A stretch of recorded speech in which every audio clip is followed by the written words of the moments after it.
What is cracking? Beau D here with a little major scale theory part 2. This is a continuation of the first video, major scale theory part 1. That's one, by the way. You have to rotate it to the right, or uno. We'll just go with one. Go ahead and watch the first video to catch up for the what we were talking about as a review. The left hand, the major 7th chord is the 1, minor 7th is the 2, minor 7th is the 3, major 7th, dominant, minor 7th, and half diminished. And the scales were Ionian off the 1, Dorian off the 2, Phrygian off the 3, Lydian off the 4, Mixolydian off the 5, Aeolian off the 6, and Locrian off the 7. Again, wrapping up with Ionian on the 1. So that's the what. Well, music is really, if you break it down, a lot of music, I would say, is scale to chord relationships. So if you've got the scale and what notes in the scale you're doing, melody is kind of like a scale. It's just an organized scale.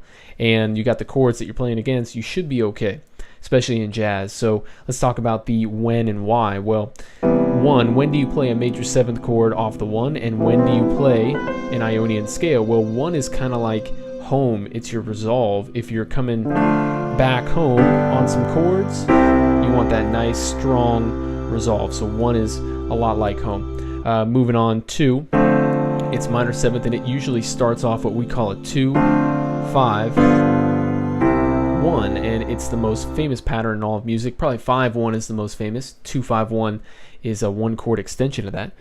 So the 2 is usually used in a 2-5-1 setting, or sometimes with modal jazz, you'll see a 2-chord. It's a very soft minor. It's a nice soft minor, a very neutral minor, as I like to call it. Okay, the 3, the minor 7th 3 is usually used in a 3 walking up to the 4. So you'll hear, right, in pop music, you'll hear that all the time. You'll also see a 3, 6, 2, 5, 1. Not as common as the 2-5-1, but a 3, 6, 2, 5, 1 nonetheless, and probably the most, I would say, abrasive minor. It's got that flat 2. And in jazz, you see the 3rd in the root, and you'll see a major 7th chord right above it off the half step, off the F in this case.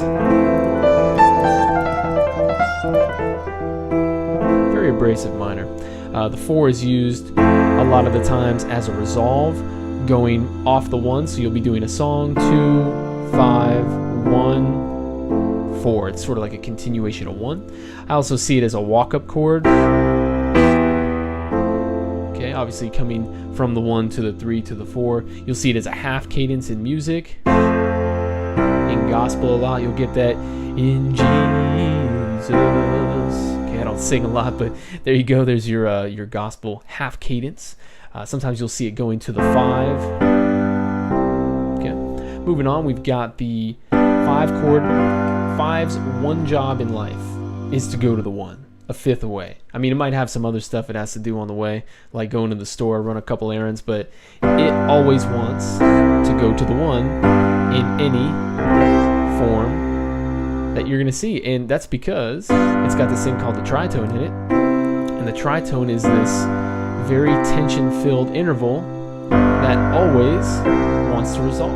Okay, we'll talk more about that a little bit later. Moving on, the 6. You're going to see 6 is sometimes a resolve. 1, walking down to 6. You see it as a relative minor in classical music all the time.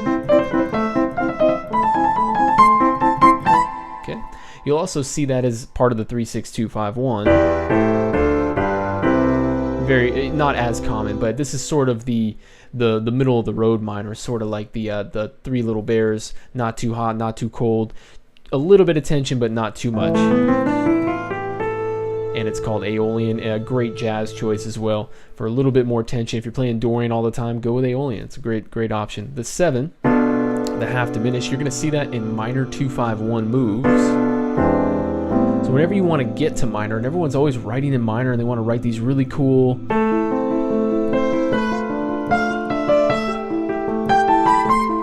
these kind of like deep and dark songs. Well, if you want to resolve to minor, do a minor 2-5-1 resolve to that, which is the half diminished, a 5th away from the minor, and then going to the minor. So if you want to get to an A minor, play the half diminished right above it, then play the 5 of the minor you're trying to get to, and then go to your minor.